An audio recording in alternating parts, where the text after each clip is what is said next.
Another pause. He told people he wanted to protect the family's privacy from outsiders, Derek said. He was talking about Rosa. Rosa is my wife. Her full name is Rosa Elena Hargrove, and she was born in San Antonio to a family that has lived in Texas longer than most people whose ancestors came over from Europe.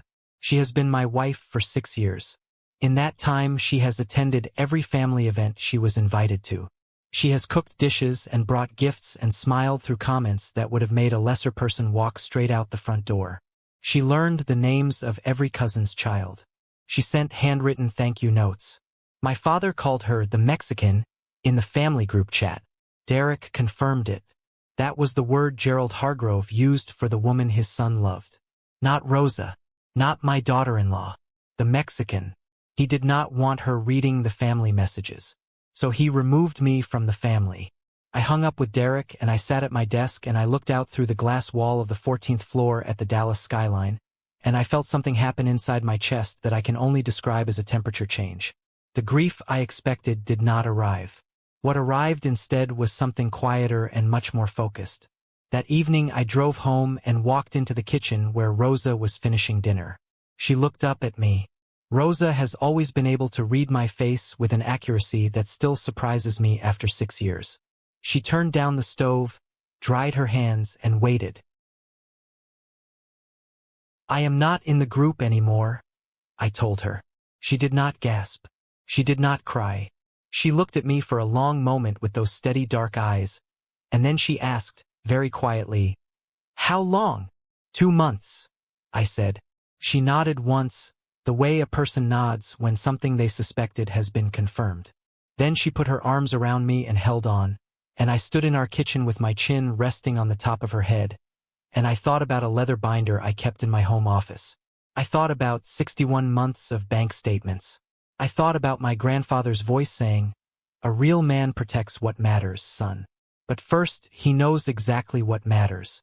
I knew exactly what mattered, and I was beginning to understand, with cold and total clarity, that Gerald Hargrove did not. If you are watching this from somewhere out there, drop a comment and tell me what city you are in. I want to know how far this story has traveled, because it is just getting started.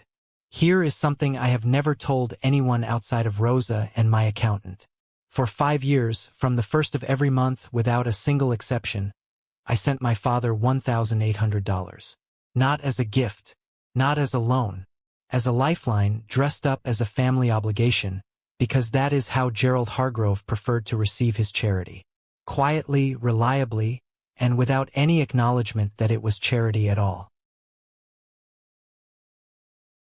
Let me tell you how it started. 5 years and 2 months before the night I am describing, my father called me on a Sunday. I remember the day because Rosa and I had just come back from church with her family, and I was still wearing my good shirt when the phone rang. Gerald Hargrove almost never called me without a reason. He was not a man who made casual conversation with his children. His voice on that Sunday was different from any voice I had heard from him before. The pride was still there because it was structurally a part of the man, like load-bearing walls in a house. But underneath the pride there was something cracking. He told me about the mortgage. The house in the Plano suburb of Dallas, the house where I grew up, had been financed on an adjustable-rate loan that Gerald had taken out 15 years earlier when rates were favorable. The rate had adjusted. The monthly payment had climbed from a manageable number to $3,100. His retirement income was $3,500 per month. After the mortgage payment, he had $400 left for every other expense of living. He needed help. He did not say those exact words. Gerald Hargrove was constitutionally incapable of saying those exact words.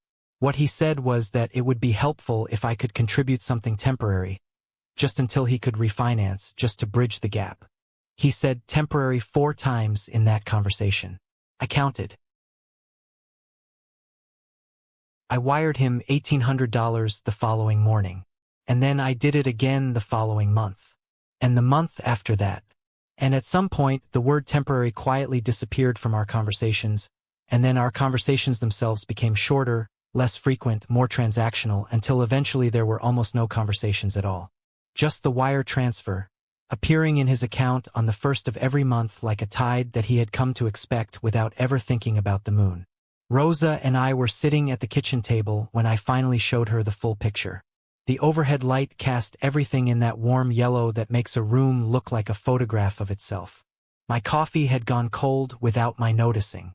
The laptop screen showed 60 months of outgoing transfers, each one identical, each one received, never once acknowledged with so much as a text message. Rosa sat across from me and looked at the screen for a long time.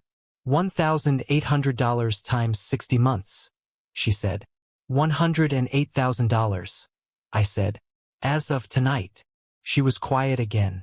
Rosa thinks in long, careful sentences, and she never speaks before the sentence is complete. I have always loved that about her. Are you going to stop? She asked. That was the question. It was a simple question and it carried enormous weight, because stopping the payment meant one thing and continuing it meant something else entirely. Stopping meant walking away from the situation without consequence. Continuing meant something I had been turning over in my mind since the moment Derek confirmed I had been deleted. I looked at the screen. I thought about 60 months of silence from my father. I thought about Rosa being called the Mexican in the family group chat while her husband's money kept the roof over their heads. I thought about my grandfather's hands, rough and patient, teaching me to restore a machine worth saving. No, I said. I am going to keep paying every month, right on schedule. Rosa waited. I want to know exactly how much my family's hypocrisy costs, I said. I want to be able to put that number on a table in front of everyone who matters to him, and I want them all to see it at the same time. Rosa looked at me for a moment. Then she reached across the table and closed the laptop gently. Then we need to start keeping better records, she said. That was when I understood that my wife was not just the person my father had decided was unworthy of his family. She was also the person who was going to help me dismantle everything he had built on the fiction that he owed nothing to anyone.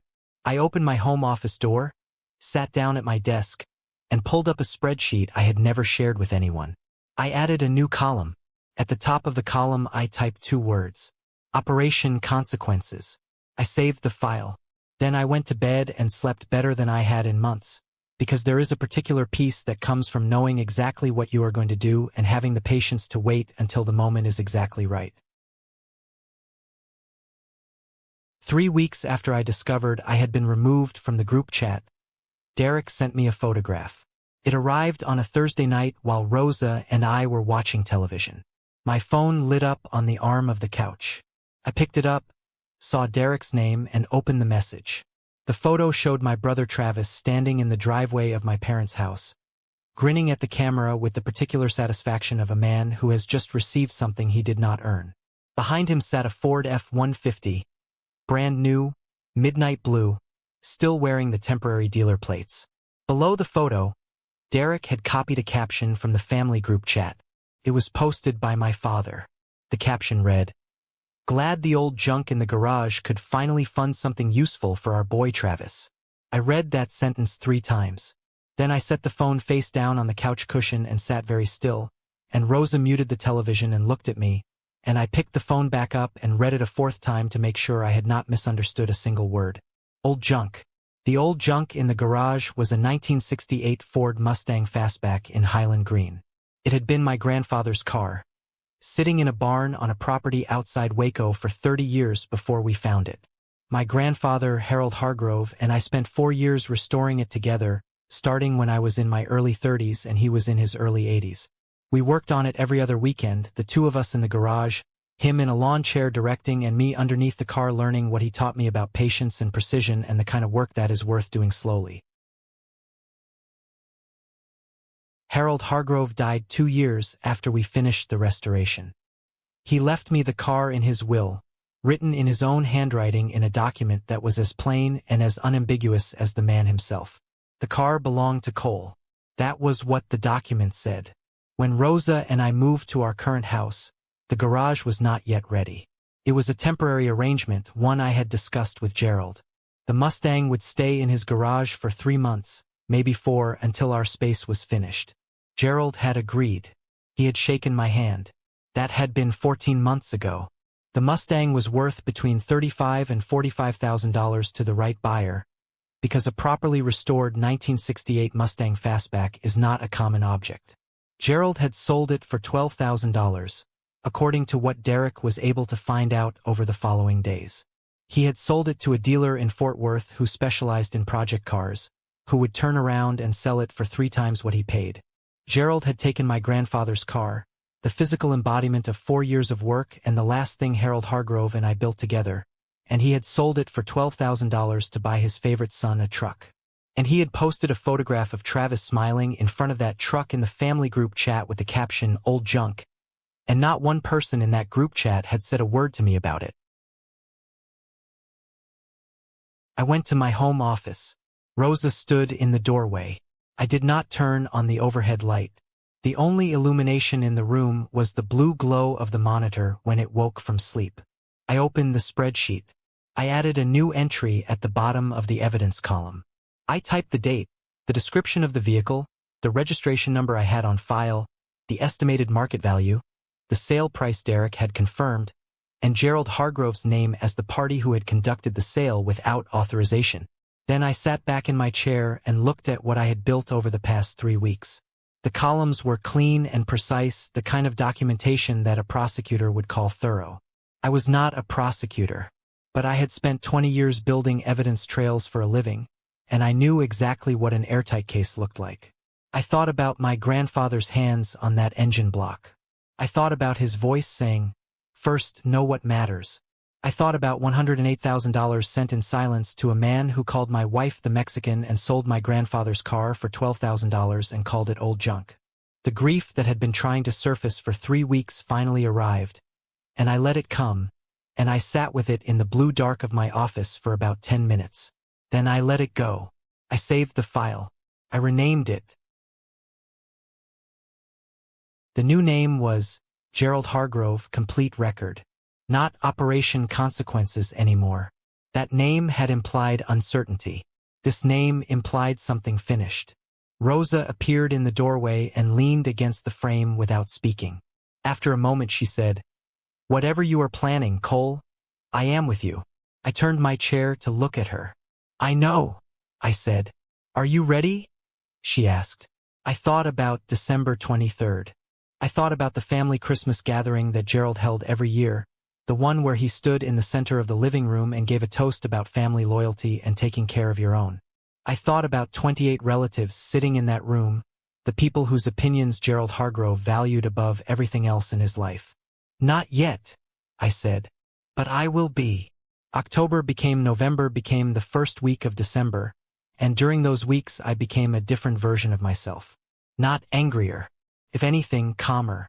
The kind of calm that concerned Rosa slightly, because she knew me well enough to understand that my anger, when it arrived, did not announce itself with raised voices or broken objects. It arrived as precision.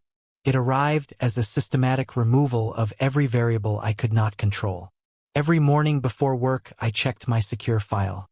Every few days Derek sent me screenshots from the family group chat, and I cataloged each one with the date and a brief notation. Gerald posted frequently. He was an active participant in the group he had created, the group that excluded his eldest son, while that son's money continued to arrive on the first of every month with the reliability of gravity. The posts followed a pattern I came to know very well. There were photographs from family dinners I was not invited to. A Sunday barbecue in late October where Travis was photographed at the grill wearing an apron that read head chef. A birthday dinner for my mother Judith in early November. Candles on a cake, 15 family members around the table, and not a single empty seat where I might have sat. A photograph of the living room newly painted in a color Gerald had apparently been discussing in the group for weeks, asking everyone for opinions, gathering votes, playing the role of engaged patriarch. And then there were the posts I came to think of as the kingly proclamations. Gerald Hargrove had a particular mode of self-presentation that he deployed in writing with more confidence than he ever managed in person. In the group chat, he was the author of his own legend. He posted inspirational content about family strength and self-reliance. He wrote things like, "A family that stands together does not need to lean on anyone outside its walls." He wrote, "We take care of our own." He wrote those words on a Tuesday morning, the same Tuesday morning that my $1,800 transfer had arrived in his account at 7:43 a.m., confirmed by the automatic notification I received every month. I saved that screenshot in a separate folder. I labeled the folder, "We Take Care of Our Own." The spreadsheet grew. By the first week of December, the total had passed $109,000. I added the Mustang documentation as a separate exhibit, including 3 photographs of the car from before the restoration and 3 from after, as well as the handwritten paragraph from my grandfather's will and the vehicle registration showing my name. Derek had managed to obtain the name of the Fort Worth dealership from a cousin who had overheard Gerald and Travis discussing the sale. I called the dealership from my work phone, identified myself as the registered owner of the vehicle making an inquiry, and a salesman confirmed that yes, a Highland Green '68 Mustang had come through their lot recently and had already been resold. I thanked him and hung up and added that confirmation to the file. Rosa was watching all of this from a careful distance, the way a person watches someone defuse something complicated. She did not interrupt. She did not ask for updates. But sometimes in the evenings she would come into the home office and stand behind my chair and put her hands on my shoulders and look at the screen, and after a moment she would say, "You are building a prosecutor's case file." "That is exactly what I am building," I said. "How much more do you need?"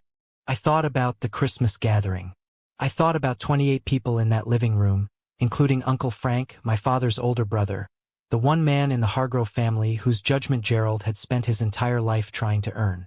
Uncle Frank was 74 years old, a retired civil engineer, a man of very few words who chose each one with the care of a craftsman selecting the right tool. He had never once told Gerald that he was impressive. Gerald had spent 40 years trying to change that. Uncle Frank would be at the Christmas gathering. He was always there. "I have everything I need," I said. "I am just waiting for December 23rd. Rosa squeezed my shoulders once and stepped back toward the door. "Then stop working on it tonight," she said. "Come watch something with me." I saved the file. I shut the monitor off. I followed my wife to the living room and sat beside her on the couch and let myself be ordinary for the rest of the evening. But in the back of my mind, behind everything else, I was already standing in that living room on December 23rd. I was already watching my father's face. I was already counting down. 52 days. Thanksgiving arrived the way it always does in a family that has broken itself, which is to say quietly and with a particular kind of pain that pretends to be nothing. Rosa and I spent the day at home. She made enchiladas and rice and a small apple pie, because we had learned in the years since we got married that building new traditions is not a consolation prize. It is a deliberate act. We ate at our dining room table with good dishes and lit candles, and we were genuinely fine, the way two people are fine when they have chosen each other over circumstances they cannot control. Derek sent me photographs throughout the afternoon. The Hargrove family Thanksgiving was held at my parents' house, the house I was keeping out of foreclosure, and from the photographs it appeared Gerald had spent considerably on the occasion. A new gas grill sat on the back patio. A catered spread covered the dining room table. Travis and his girlfriend appeared in multiple photographs, positioned prominently, the way people position themselves when they know they are the favorites. My mother Judith moved through the background of several shots, looking tired and pleasant and absent in the way she had looked absent in family photographs for as long as I could remember. Rosa and I were eating our pie when my phone rang. The number was Travis. We had not spoken in 5 months. The last time Travis called me was in June, when he needed advice on a car purchase, a conversation that now carried an entirely different weight given what I knew about which car he had ultimately acquired. I looked at the screen for a moment. Rosa glanced over. "Interesting timing," she said. I answered. Travis's voice had the casual, slightly elevated quality of a man who has had 2 or 3 drinks at a family holiday and has decided that now is a perfectly reasonable time to make a difficult phone call. He greeted me with a cheerfulness that sat oddly against 5 months of silence. "Hey man, happy Thanksgiving," he said. "What are you up to?" I told him Rosa and I were having a quiet day at home. "Oh, that is cool," he said, with the tone of a person who finds it anything but cool. Then there was a brief pause, and I recognized the pause as the hinge between the social preamble and the real reason for the call. "So listen," Travis said. "I kind of need a favor." I waited. "I got into a little bit of a situation financially," he said. "Nothing serious, just a temporary thing. But I am short about $4,500, and I was wondering if you could help me out. Just a loan, obviously. I would pay you back." I kept my voice completely level. "What kind of situation?" He was vague. "There had been some bad luck," he said, "with some investments," he said, "and some unexpected expenses." He used the word temporary twice. The echo of our father's vocabulary was striking. "Travis," I said, "I want to ask you something first. When did you last check in on how I was doing?" A pause. "What do you mean?" "I mean as a person, as your brother. When did you last call to ask how I was? Not to ask me for something." He was quiet for longer this time. Then he said, a little defensively, "Look, I do not get involved in whatever drama is going on with Dad. That is between you two." "The drama," I said, "of me being removed from the family group chat. Cole, come on." "The drama," I continued, "of my wife being referred to as the Mexican in that chat while her husband's money paid the mortgage on the house you were photographed at today." Silence. "I do not know anything about that," he said, which was almost certainly not true, and we both knew it. "Travis," I said, and I made sure my voice was very calm and very clear, "I am not going to give you $4,500. I am not going to give you any amount of money." He started to object, cycling through the standard appeals. Family helps family. It would only be temporary. He would pay me back with interest. I let him finish. Then I said, "I will see you at Christmas." There was a beat of silence on the line. Something in my tone had reached him, some frequency in those 7 words that he could not quite identify but could feel, the way animals feel pressure changes before a storm. "What does that mean?" he said. "It means Merry Thanksgiving, Travis. Enjoy the rest of your day." I ended the call. Rosa was looking at me from across the table with the expression she wore when she was thinking something she had not yet decided to say out loud. The candle between us was burning low. Outside, the neighborhood was quiet in the particular way of holiday afternoons. "He called to ask for money," she said finally. $4,500, I said. "Gambling debts, most likely." While Dad's Thanksgiving party was happening in the background. "With the grill my $1,800 probably paid for," I said. Rosa was quiet for a moment. Then she reached across the table and refilled my wine glass without being asked. It was a small gesture and a complete one. I added the call to the file that night. Date, time, amount requested, exact phrasing used, and my refusal on record. Then I looked at the calendar. 27 days until December 23rd. I was ready. The only thing left to do was wait. If you have stayed with me this far, I want you to know something. You are more patient than most people, and patience is exactly what this story rewards. Drop a number 1 in the comments so I know you are still here with me. You are going to want to see what happens next. On the morning of Monday, December 15th, I put on a pressed button-down shirt, drove to the Wells Fargo branch in Plano, Texas, and canceled an automatic transfer that had been running for 62 consecutive months. I want to walk you through this carefully because the details matter. I arrived at 9:15, when the branch was quiet. A Tuesday crowd would have been busier. Monday mornings in December had a particular unhurried quality.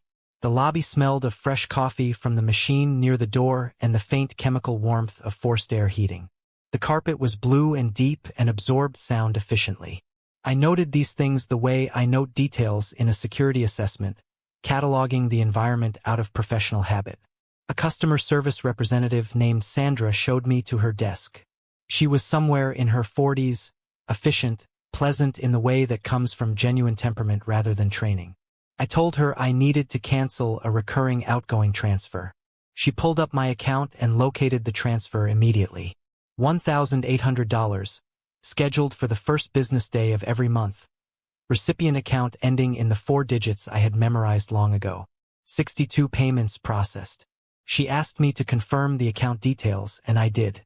Then she paused in the way that trained customer service professionals pause when they are deciding whether to ask a question they have been advised to ask gently. "Is everything all right with this arrangement?" she said. "Sometimes when customers cancel long-standing transfers, there is a conversation we can help facilitate." I understood what she was offering. It was a tactful inquiry into whether I was being coerced, or whether there was a dispute she might help resolve. I appreciated it. "Everything is fine," I said. "It is a family decision." She nodded and processed the cancellation. The final transfer would be the one already scheduled for January 1st, which would go through as planned. After that, nothing. She printed a confirmation and slid it across the desk. I folded it into my jacket pocket. "Is there anything else I can help you with today?" she said. "No, thank you," I said. "You have been very helpful." I walked out of the branch into the December morning air and stood on the sidewalk for a moment. The sky over Plano was the pale clear blue that only happens in North Texas in winter, a color that looks clean and a little cold. The parking lot was mostly empty. A woman was loading groceries into an SUV 2 rows over. Ordinary Monday morning life continuing in all directions around me. I did the math one more time, standing on that sidewalk. Gerald Hargrove's monthly retirement income, $3,500. His monthly mortgage payment, $3,100. Remaining after mortgage, $400. Monthly transfer from Cole Hargrove, effective January, 0. In February, Gerald would have $400 to cover utilities, groceries, vehicle costs, medical expenses, and the incidental costs of being a retired person living in suburban Texas. His mortgage payment would arrive at the bank expecting $3,100 that was not there. The bank would process the shortfall according to its standard procedures. A notice would go out. Clock would start. I knew exactly what the clock looked like. I had looked up the Texas foreclosure timeline 3 weeks earlier and read it with the attention I give to security documentation. After a missed payment, the lender sends a notice of default. The homeowner has a cure period. If the payment is not brought current, the process moves forward. Depending on cooperation and communication, a family could be out of a home in as few as 3 to 4 months. By April, the house at that address in Plano could belong to the bank. I pulled out my phone and looked at the photograph I kept in a specific folder. It was the last photograph taken of my grandfather Harold and me together, standing in the garage beside the finished Mustang. He was in his 80s by then, leaning on a cane, wearing his old denim shirt with the sleeves rolled to the elbows the way he always wore it. He was looking at the car. I was looking at him. He had said something when I took that photograph, something I had been carrying in my chest for 2 years since he died. He said, "A man who knows what he is worth does not give it away to people who have decided it has no value." He was talking about the car in that moment. He was talking about knowing the value of a thing you have built with your own hands and protecting it from people who would treat it carelessly. He was talking about more than the car. "I know," I said to the photograph, standing in the empty parking lot of a Wells Fargo branch in Plano, Texas, on a Monday in December. "I hear you, Grandpa." I put my phone in my pocket. I got into my car. I drove to my office, sat down at my desk, and spent the rest of the day doing my actual job with complete focus, because that is the discipline that competence requires. That evening, I laid out my charcoal gray suit on the bedroom chair and hung a dark tie beside it. Rosa watched from the doorway. "Is that what you are wearing?" she said. "It is what I wear when something matters," I said. She nodded once. 8 days, she said. 8 days, I confirmed. December 23rd arrived the way the days you have been counting toward always arrive, which is to say both too slowly and suddenly, a paradox of anticipation that I had stopped trying to explain to myself. Rosa and I drove from our house to my parents' neighborhood in Plano in near silence. Not an uncomfortable silence. The kind of silence that exists between two people who have said everything that needed to be said and are now simply present with each other before something large and irreversible begins. Rosa wore a deep red dress and her hair down. She looked composed and deliberate, which is how she always looks when she has decided something. I drove with both hands on the wheel in my charcoal gray suit with the dark tie. In the passenger footwell sat a leather briefcase that held a binder containing 62 bank statements, the vehicle title and will excerpt relating to the Mustang, printed screenshots of Gerald's group chat messages with dates and timestamps, a printed timeline of the 5-year payment history in a format a 10-year-old could read, and a 2-page summary document I had written and revised 4 times until every sentence was precise and unarguable. Derek had sent a text at 7:45 that evening. Dad's about to do his toast. Probably 15 minutes. Full house. Frank is here. Uncle Frank was there. I parked 2 houses down from my parents' home because the street in front was lined with cars in both directions. Through the large front windows of the house, I could see the yellow light of a gathering in full warmth. Shadows moved behind the glass. Through the car window, faintly, I could hear the particular ambient sound of a family party. Music and voices layered together into something that from the outside sounds cheerful and complete. This was the house I had kept alive for 62 months. The lights I could see through those windows were burning on my money. The food on the table inside had been purchased with the comfort my transfers provided. Gerald Hargrove had stood in that house every December and given his toast about family loyalty and self-reliance. And he had done it while his eldest son's automatic payment sat in his account like a foundation he never acknowledged and never intended to. I opened the car door and stepped out into the cold December air. Rosa stepped out on her side. We stood on the sidewalk for a moment, looking at the house, and she reached over and straightened my tie with a small, precise gesture that was also a message. We walked to the front door. I did not ring the bell. I still had my key from 15 years ago, given to me by my mother when I first moved out, never reclaimed because Gerald had never thought to ask for it back. I suppose it did not occur to him that a person he had erased from the family group chat might still possess physical access to the family home. The door opened onto the entrance hall, and the warmth and noise of the party wrapped around us immediately. The smell of mulled wine and roasted meat and Douglas fir from the large tree in the corner of the living room. The sound of 28 voices at various volumes. Christmas music playing from a small speaker on the mantel. Someone had hung fresh garland along the staircase railing, and it caught the light from the overhead fixture in a way that turned the whole entrance hall green and gold. And then the nearest person turned and saw me, and her face shifted, and the shift rippled outward the way a stone dropped in still water moves. One ring and then another, until the whole surface was changed. The music kept playing for another few seconds because music does not notice what people notice. Gerald Hargrove was standing in the center of the living room with a glass of red wine raised, mid-sentence in what was clearly the beginning of his annual toast. He was wearing the blue blazer he wore to every family event. His hair was combed. He looked, in that moment, exactly like what he believed himself to be, the patriarch of a family that took care of its own. He saw me. The sentence stopped. The music faded. Someone turned the speaker down. 28 people looked from me to Gerald and then back to me, and the room held its breath. Gerald's face moved through surprise and into something harder. He set his wine glass down on the side table next to him with a deliberateness that was meant to project control. "Arthur," he said. He used the wrong name. He called me Arthur, which was his father's name, the name I had been almost given before my parents settled on Cole. A slip that told me more about his mental state in that moment than any expression could. He corrected himself. "Cole." His voice had found its edge. "What are you doing here?" I stepped fully into the room. I walked to the center of the living room, which meant walking toward my father, and set the briefcase down on the large glass coffee table with a sound that was not loud but that everyone in the room heard because the room had become very quiet. I looked at Gerald Hargrove for a moment before I said anything. I wanted to see him clearly, and I wanted him to see me clearly, and I wanted the room to register that this was not an eruption. This was an arrival. "I am here for Christmas, Dad," I said. My voice was level and carried without effort in the quiet room. "It is a family holiday. I thought family was supposed to celebrate it together." Gerald's jaw tightened. "This is not a good time for whatever this is." "You have been saying that for 7 months," I said. You said it when you removed me from the family group chat.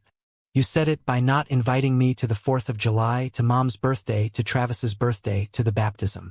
You said it every single time you deleted me from a family event that I paid for with the mortgage payment that kept this house available for those events. A murmur moved through the room. Gerald took a half-step forward. I recognized the posture. It was the posture of a man who has managed most of his relationships through physical presence and volume, stepping into a situation and filling it until the other person stepped back. I did not step back. I reached into my jacket pocket and produced my phone. I had the screenshots ready. I had prepared this the way I prepare a client presentation, knowing that people retain information better when it arrives in multiple formats, written and spoken together. I read the first message aloud, clearly, at the pace of a person who is confident in the material. The message was dated August 14th. Gerald had written it in response to a cousin asking why I was not in the group. Gerald had written, "Cole chose to bring an outsider into this family. I will not have the Mexican reading our private family business. His choice has consequences." The room was absolutely still. I looked up from the phone. I looked at Gerald. "That is how you refer to my wife of 6 years in the family group chat," I said. "The Mexican, Rosa Elena Hargrove, who was born in San Antonio, whose family has been in this state longer than ours has, who has attended every family event you invited us to and conducted herself with more grace than you have ever managed to extend in her direction." From the couch, my Aunt Patricia made a soft sound that was not quite a word. Gerald's color had shifted. The practiced composure was still there, but underneath it something was working hard to hold position. He said, "You are making a scene in front of the whole family." "I am speaking clearly in front of the whole family," I said. "That is a different thing. Cole." My mother Judith had stood up from her chair near the fireplace. Her voice was careful and frightened in equal parts. She was wearing her good earrings, the ones she wore when she wanted to feel like the evening was going well. "Cole, please." I turned to look at her, and I softened my voice but not my direction. "Mom," I said, "I love you, but please sit down. This is not finished." She looked at me for a long moment, and something moved behind her eyes, something that looked like recognition, and she sat back down. Quietly, without argument. I had 7 more screenshots. I read 3 of them, selecting the ones that captured the pattern most efficiently, the way you select exhibits for a presentation. Gerald commenting that Rosa's Christmas tamales were a nice gesture from the help. Gerald writing, after I missed the 4th of July gathering, that it was better this way, and that some people choose who they want to be. Gerald writing, 2 weeks before Thanksgiving, that the family was stronger without certain complications. Each message landed in the room like a separate weight being placed on a scale. Travis, sitting on the far side of the room next to his girlfriend, had gone very still. He was looking at a point on the floor approximately 2 feet in front of his shoes, and he had been looking at that point since the second message. Uncle Frank was standing near the bookcase at the back of the room, as he often stood at family gatherings, slightly removed from the main cluster, observing. I had glanced at him once when I entered. He had given me a single, almost imperceptible nod. I had not looked at him since. I did not need to yet. Gerald spread his hands. "These are private messages. They were not meant for you." "Private messages," I said, "sent in the group chat from which you removed me, so that I would not be able to see how you spoke about my wife while you continued to accept my money." I picked up the briefcase. "Now," I said, "I want to show you something else." I set the briefcase flat on the glass coffee table and opened it. The binder was black, 3 inches thick, with a white label on the spine. The label read Gerald Hargrove, complete record. I had printed that label the previous evening and affixed it with the kind of careful attention you give to something that is going to be seen by people who matter. I placed it on the table and opened it. "But that is not the most interesting part," I said.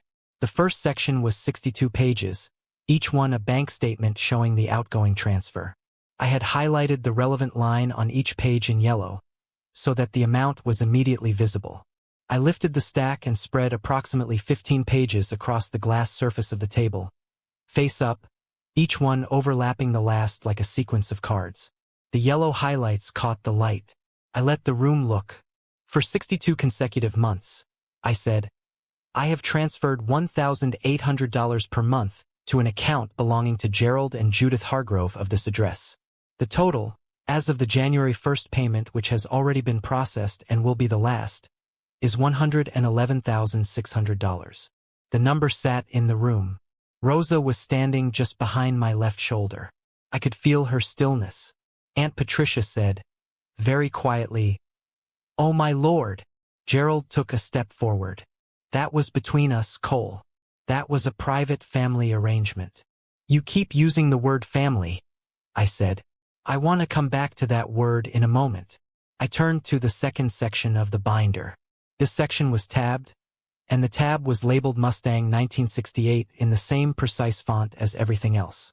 I removed 3 documents and placed them on the table separately. The first was a photocopy of my grandfather Harold Hargrove's handwritten bequest, the paragraph that read the Mustang belongs to Cole, clear and unambiguous. The second was the vehicle title, showing my name as owner.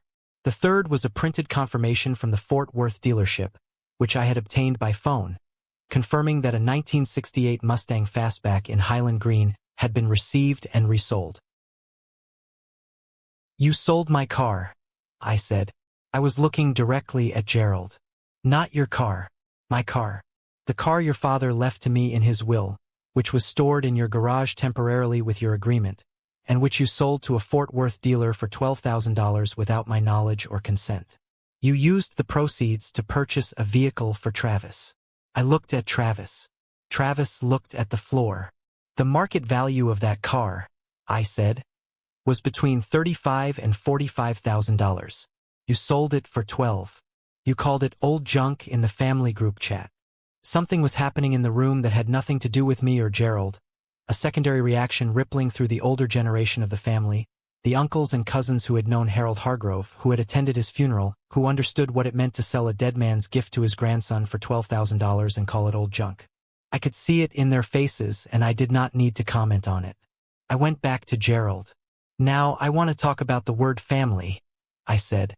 "While you were removing me from your family group chat, while you were calling Rosa the Mexican, while you were selling my grandfather's car, you were also writing posts in that same chat about how this family takes care of its own." I reached into the binder and produced the printed screenshot. I placed it face up on the table. "This is dated 4 days after the November 1st transfer arrived in your account. Timestamp 9:52 a.m. You wrote, 'We take care of our own. Never had to rely on outsiders.'" The silence in the room had reached a quality that had weight. Gerald's composure broke at the seams. Not completely. He was too practiced for complete dissolution in a single moment. But the careful architecture of his self-presentation developed visible cracks, and what showed through the cracks was something rawer and less controlled. "You were supposed to help your family," he said. His voice had risen slightly, which was a mistake, and some part of him knew it was a mistake, but the pressure in the room had built past the point where he could manage his output carefully. "That is what sons do. You help your family. You do not hold it over people's heads."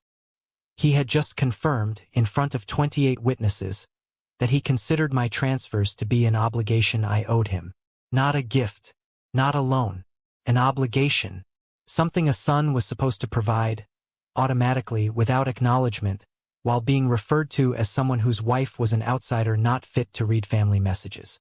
He had said exactly what I needed him to say. Uncle Frank moved. He stepped away from the bookcase, and when Frank Hargrove moved through a room, people noticed, because he was a large man and a deliberate one, and he did not spend energy on movement unless movement was warranted. He crossed the living room and stopped approximately 3 feet from his younger brother and looked at him for a moment that felt much longer than it was. "Robert," he said. He used Gerald's middle name, the name their mother had called him when she was genuinely disappointed. I had heard Frank use it exactly once before, at a family gathering 20 years ago, and the room had gone quiet in exactly the same way. "Robert, I have nothing left to say to you." He turned and looked at me, and in his eyes there was something that took me a moment to identify because I had not expected to see it directed at me. It was respect. The uncomplicated, unhesitating respect of one man for another. He turned away. He walked to the far corner of the room and stood with his back partly to the center, which in Frank Hargrove's personal language meant the conversation was over and the verdict had been rendered. I picked up my phone. I opened the email I had drafted 4 days earlier, the one containing a compressed file of the complete binder documentation, addressed to every person in the room whose contact information I had. I had written the email with the subject line, Family Record, December 23rd. No additional text in the body. I pressed send. Merry Christmas, everyone, I said. Rosa placed her hand in mine. We walked to the door. I picked up the briefcase from the table. Neither of us looked back. The Christmas music had started again on the speaker, softly, as if whoever had turned it down had forgotten to turn it off entirely. As I opened the front door, I heard, distantly, the sound of my mother beginning to cry. I stepped out into the cold December night, and the door closed behind us, and the night air was clean and very cold and smelled of nothing except winter, and I stood on the front porch of my father's house for one moment and breathed it in. Then I walked to the car with my wife. If you stayed all the way through that moment, I want you to know you are in rare company. Most people would have looked away. Drop a W in the comments. You have earned it. We drove home in silence, and the silence was different from the one on the way there. The drive out had been the silence of preparation, of two people holding themselves steady before something large. The drive back was the silence of aftermath, of a pressure that has been held for months, releasing so gradually that you almost do not notice it going until you realize your shoulders have dropped and your hands on the wheel are loose instead of tight. Rosa reached over at some point and put her hand on my arm. Not speaking, just present. I covered her hand with mine and we drove through the December streets of Dallas with the heater running and the radio off and the city going past the windows in its ordinary nighttime way. Lit up storefronts and red traffic signals and the occasional other car carrying its own invisible cargo of lives. We got home at 11:15. Rosa changed out of her red dress. I hung my suit back in the closet with more care than the moment probably required. But the suit had done its work and deserved to be treated well. I put on a t-shirt and old jeans and went to the kitchen and made 2 cups of chamomile tea because I did not want anything stronger and neither did Rosa. We sat at the kitchen table where we had sat 2 months earlier when I showed her the spreadsheet for the first time. Rosa wrapped both hands around her mug. Outside, the neighborhood was quiet. The houses on our street had their Christmas lights on, gentle and domestic, the kind of lights that say nothing except that people live here and the season matters to them. How do you feel? Rosa asked.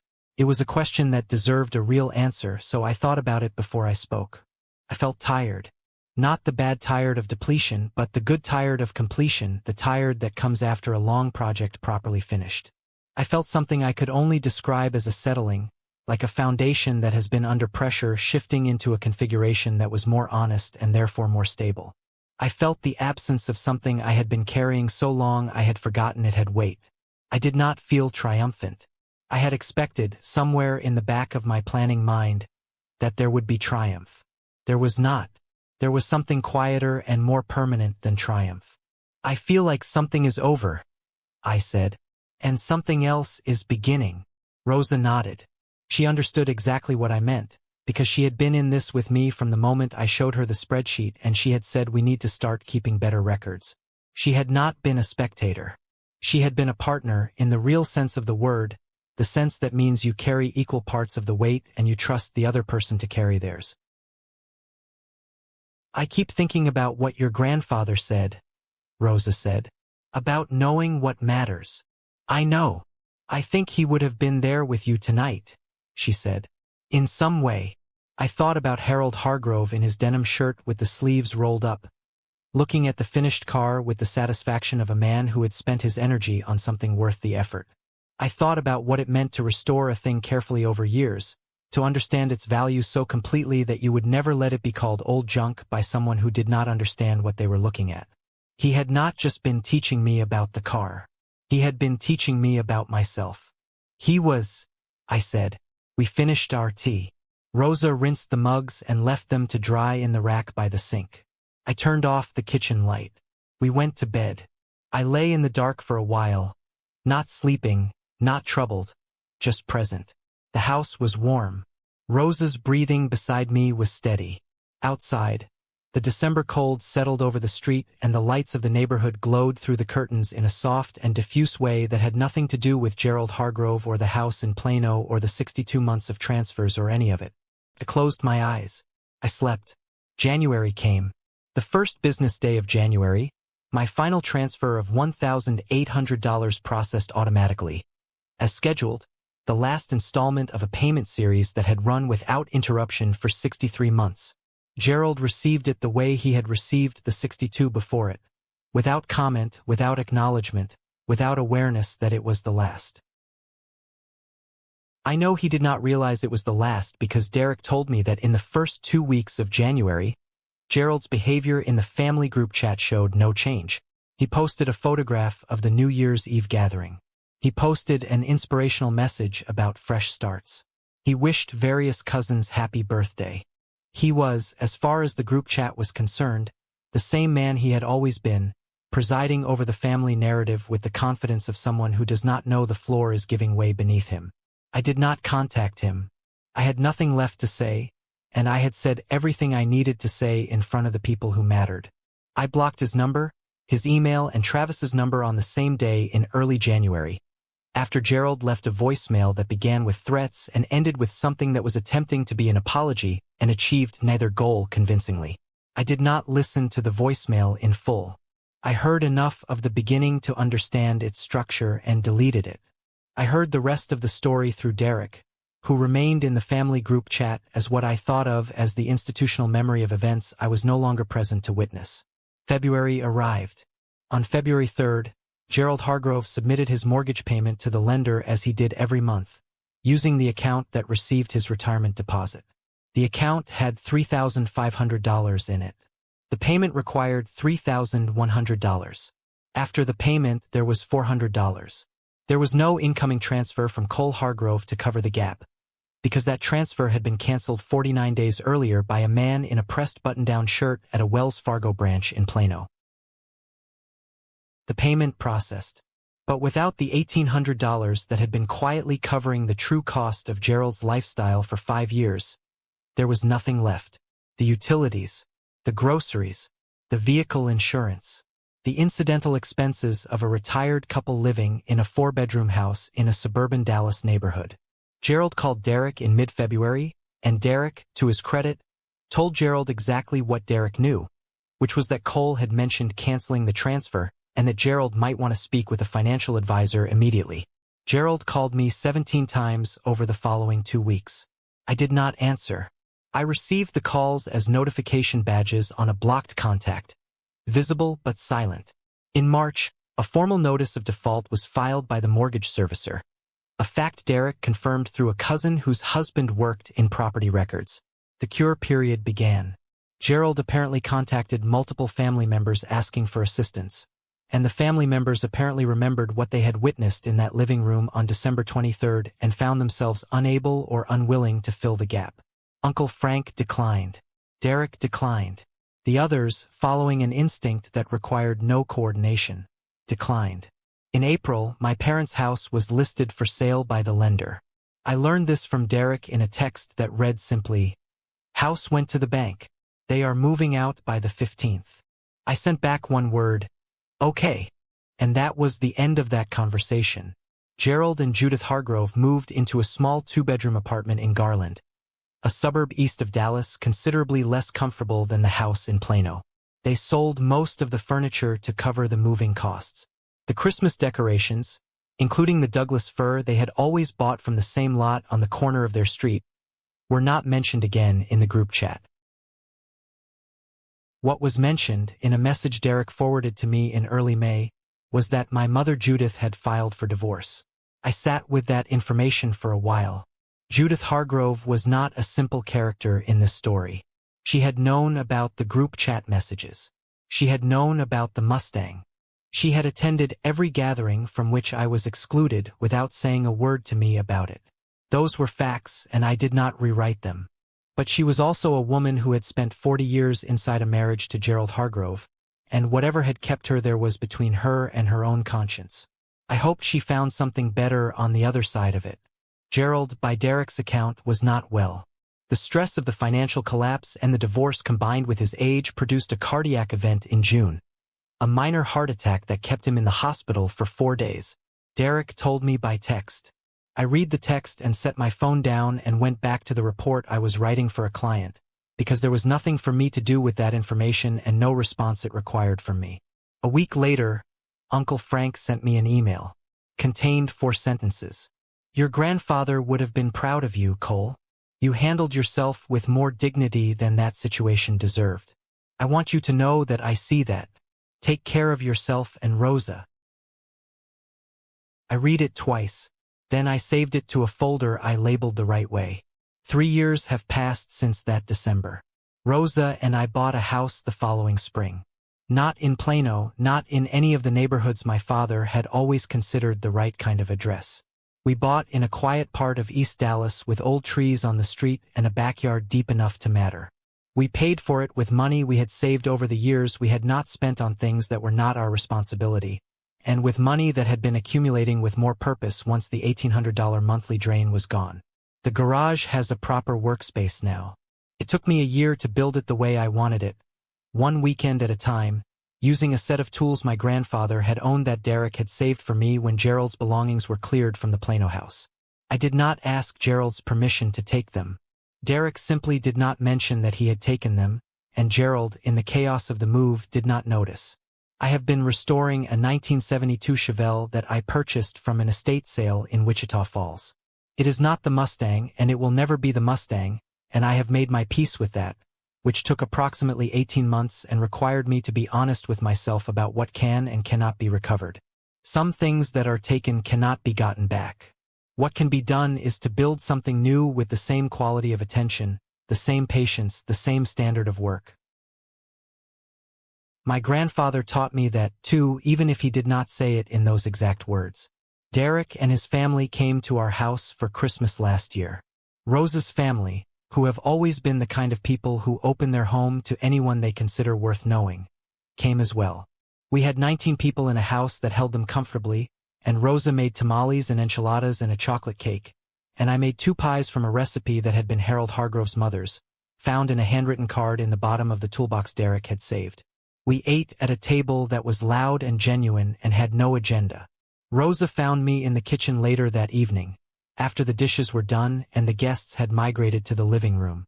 She leaned against the counter and looked at me with the particular expression she reserves for moments when she is about to ask a direct question.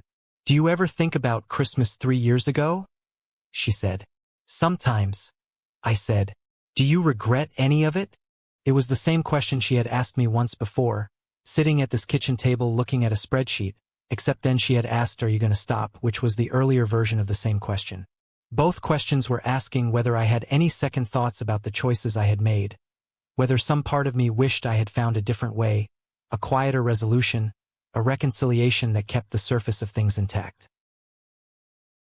I thought about the question honestly before I answered, because she deserved an honest answer and not a performed one. I thought about 62 months of transfers into an account whose owner had decided my wife was not fit to read his text messages. I thought about a $12,000 check written against my grandfather's gift and a truck in a driveway and a caption that said "old junk." I thought about a living room on December 23rd and 28 people who saw, in the space of 40 minutes, what a man actually is when you remove the legend he has built around himself. I thought about what it cost to carry all of that quietly, and what it cost to stop. "Not even a little," I said. Rosa smiled, which was a complete and unguarded smile, the kind that means the answer was exactly right.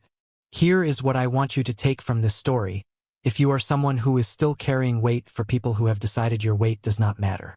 A man is not measured by how much he tolerates. He is measured by how clearly he sees, and how honestly he acts on what he sees. I paid $111,600 to learn what my father thought of me. That is an expensive education. But I would not trade it because it purchased something no amount of money can buy through any other means, which is the clear knowledge of who I am and what I will and will not accept from the people in my life. My grandfather told me to protect what matters. He was right, but he was talking about more than a car. He was talking about this, that the most important thing a man can protect is his own understanding of his own worth. Not as an act of pride, as an act of basic honesty about what a person deserves and what they do not. If you have stayed with me for this entire story, you already understand that. You have always understood it. That is why you are here. Thank you for watching. If this story reached you in a way that mattered, leave a comment and let me know. Share it with someone who needs to hear it. And if you are the person in someone else's story who is still pressing the button and removing people from the chat while quietly cashing their checks, understand this. The record is always being kept. Somewhere, someone is opening a spreadsheet. The only question is how long until Christmas.